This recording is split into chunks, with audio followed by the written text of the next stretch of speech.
Ndị Igbo ekene m unu. Asị m ka nke echukwelu ya zelu. Anyị si ndụ mmiri ndụ azụ. Mmiri atara m azụ anwụra. Asa dịrị mma na eke, dịrị mma na orie, fọzara mma na afọ, fọzara mma na nkwọ, ụzọ ahịa anọ nke ndị Igbo ji biri. Asị na ya dịrị n'Igbo na mma o. Ise, ise, ise. Dịka o si dị ka agbapụ na ya ọsọ igosi na ya bụ ife anyị ji maka ya wee bịa. Na tupu anyị aga n'igosi na ya bụ ife, ọ bụla nke a bụ ụbọchị gị. Ị na-ejete afọ channel aya n'Igbo akwụkwọ ka baro ka like and subscribe o.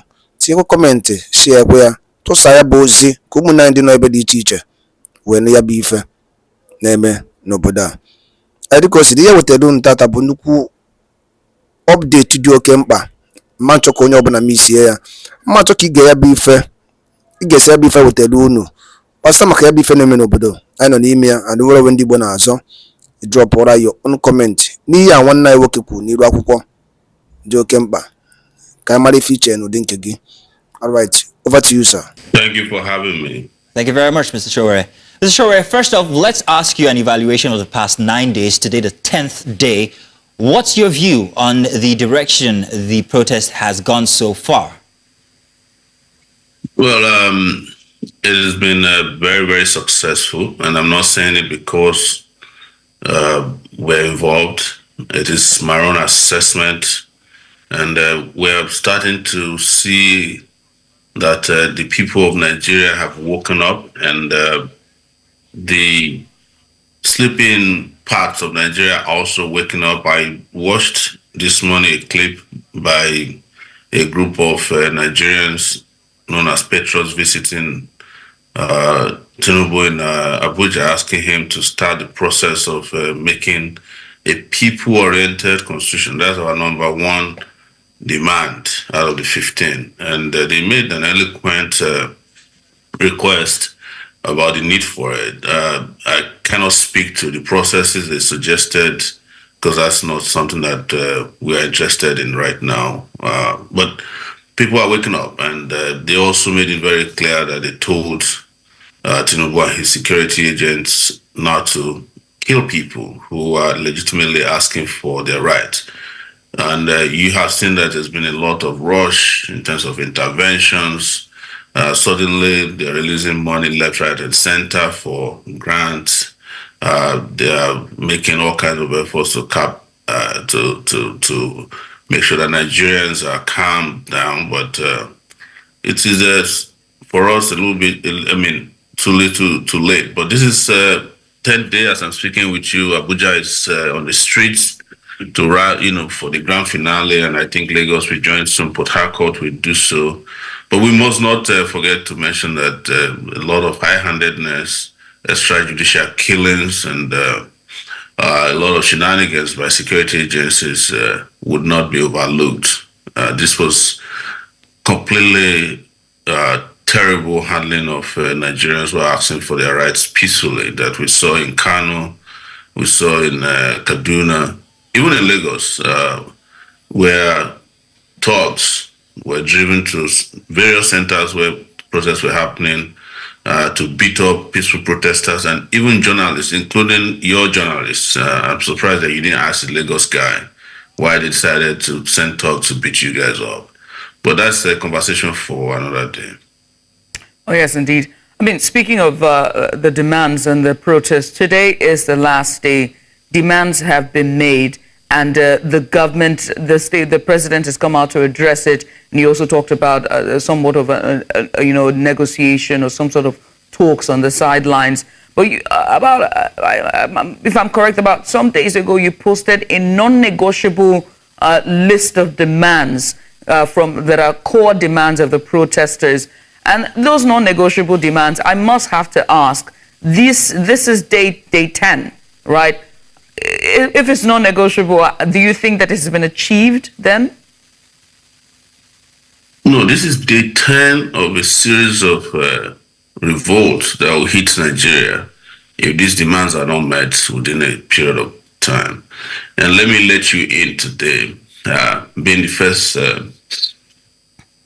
sorry about that, being the first station that we will tell this, that these protests will resume from the beginning of October. and it might even resume earlier depending on situational variables. And when we start in November, we will not stop until these demands are met. So already that conversation is going on among planners and organizers and the public, members of the public about this. So just to get it right, 1st of October, which is Independence Day. Yes.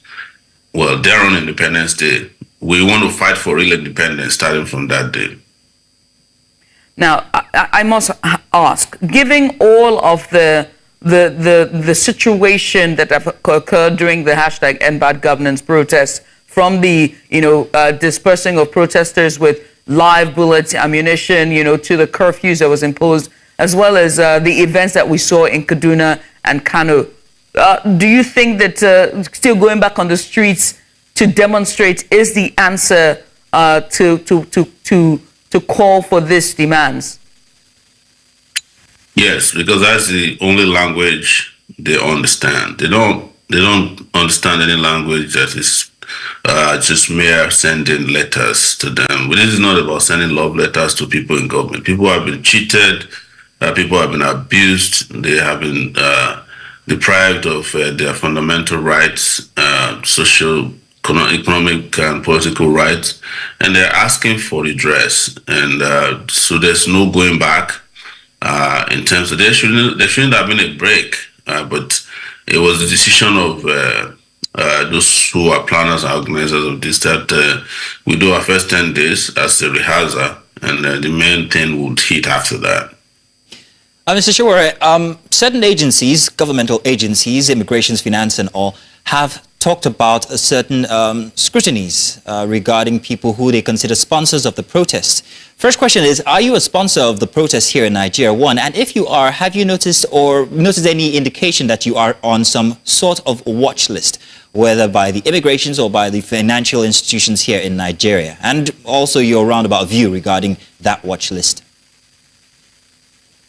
That's the people who should be on watch list. The people who created hunger, starvation, and unemployment, not people who are trying to erase it.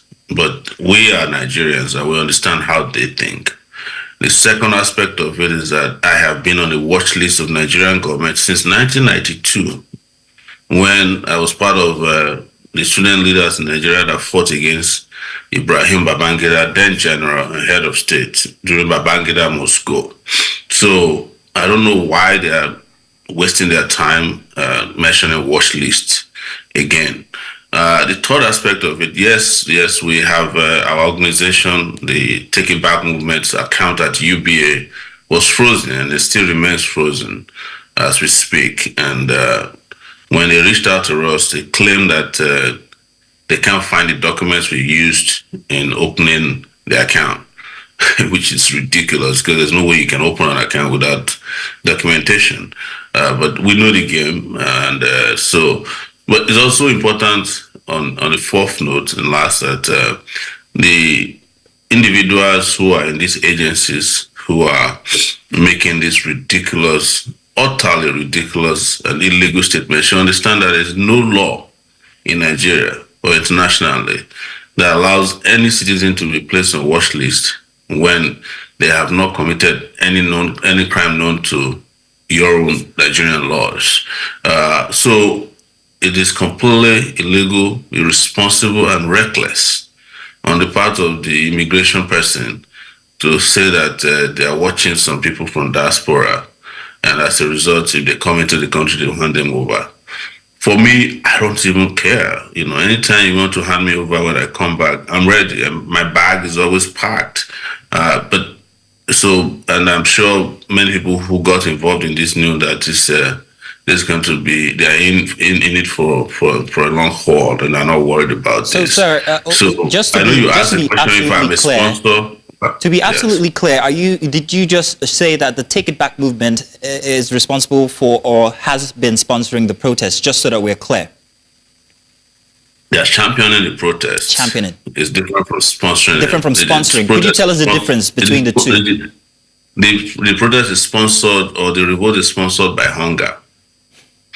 That's the main sponsor of the revolt. Mr. Shore, I have to ask you, right? The truth of the matter is that protests are fundamental human rights for voices to be heard and for dissent, whether or not, especially in a democracy like ours, you know.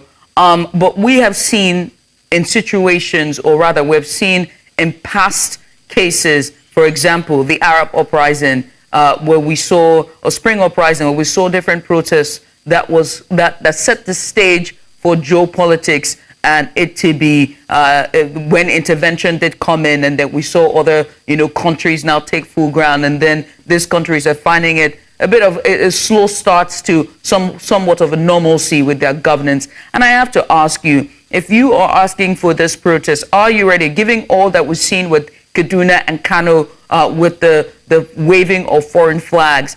What are you doing, and what are the organizers and the sponsors doing, and the people at the forefront, to make sure that this protest doesn't set the stage for geopolitics and intervention of other, foreign entities?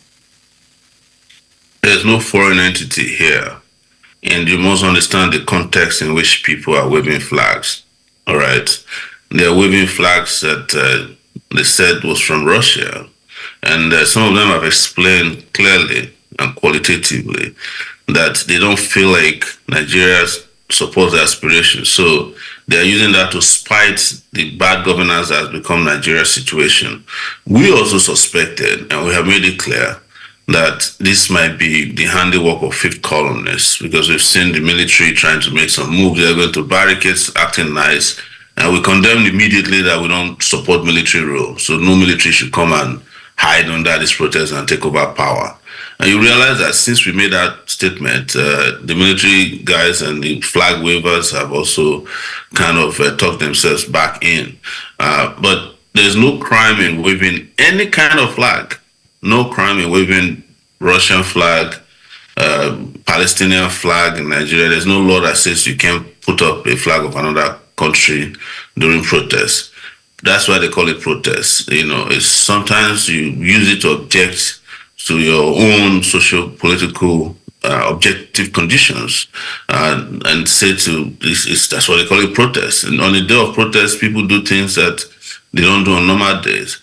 So don't let us make any big deal about waving Russian flags. But we have condemned those who are calling for military takeover. That we don't want the military. The military in Nigeria is worse. Worse than the military anywhere. I've experienced military rule before, up to 1999. I've lived in Abuja for 5 years, and I saw the senior military officers. They are as corrupt as their civilian counterparts. They are the ones who rig elections. They are the ones who abuse you. They are the ones who went and shot innocent protesters at Lekki toll gate. So don't even pray for or wish upon yourself military rule. And bad governors also include those guys in the military and the security forces, and we want to put an end to all of that.